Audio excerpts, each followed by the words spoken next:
अहिल्यानगरमध्ये लक्ष्मण हाकेंच्या गाडीवर हल्ला झालाय। अज्ञात तरुणानं हाकेंच्या गाडीवर हल्ला केला असं समजतंय। अरणगाव जवळ काठ्यांनी गाडीवर हल्ला केल्याची माहिती समजतीये। अज्ञात तरुणांनी लक्ष्मण हाके यांच्या गाडीवर हल्ला केलाय। ही दृश्य आपण बघतोय। गाडीची काच फोडण्यात आली आहे।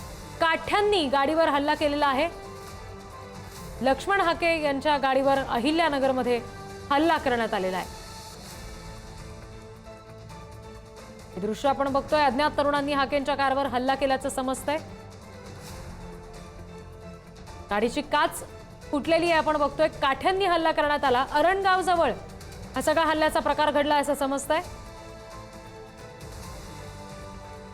आणखी तपशील घेऊया। प्रतिनिधी उमर सय्यद आपल्याशी जोडले गेलेत त्यांच्याकडून। उमर, लक्ष्मण हाके सध्या कुठे आहेत? त्यांना यामध्ये सगळ्या काही दुखापत झाली आहे का? आणि नेमके हल्ला करणारे कोण होते समजू शकले का?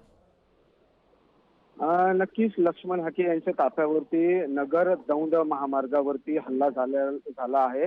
विशेष म्हणजे आज भगवानगडाच्या पायथ्याशी असलेल्या दैत्य नांदूर या गावात लक्ष्मण हाके यांच्या उपस्थितीत ओबीसी मेळावा पार पडणार आहे आणि त्या मेळाव्यासाठी नगर मार्गे दैत्य नांदूर या गावात जात असताना बायपासवर अज्ञात त्यांनी हल्ला केल्याची प्राथमिक माहिती समोर आलेली आहे।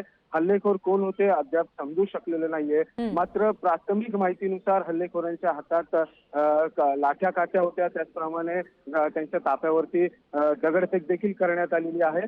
सध्या नगर दौंड महामार्गावरती पोलीस देखील आलेले आहेत।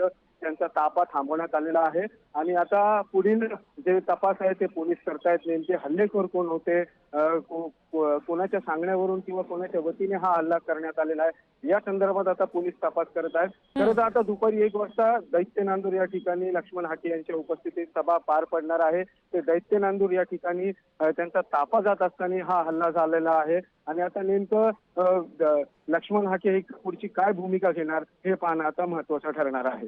अगदी उमर, आता जसं आपण म्हणत होतो की अरणगाव जवळ हा सगळा हल्ला झाला, या ठिकाणी कुठलं सीसीटीव्ही वगैरे होतं का की ज्याचं फुटेज उपलब्ध होईल, ज्यातून या सगळ्या संदर्भातली माहिती मिळू शकेल?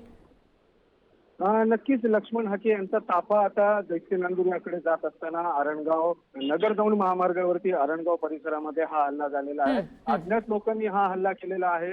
हा हल्ला पूर्व नियोजित होता का अचानक कुणी केला, कोणाच्या सांगण्यावरून झाला, आता याबाबत पोलीस तपास करतात। त्याचप्रमाणे त्या परिसरात काही सीसीटीव्ही होते का त्याचा देखील फुटेज आता पोलीस तपास करतायत। सीसीटीव्ही असेल तर त्या सीसीटीव्ही नुसार आरोपी कोण होते याचा तपास आता पोलीस करतायत। जी, धन्यवाद सगळ्या तपशिलांसाठी।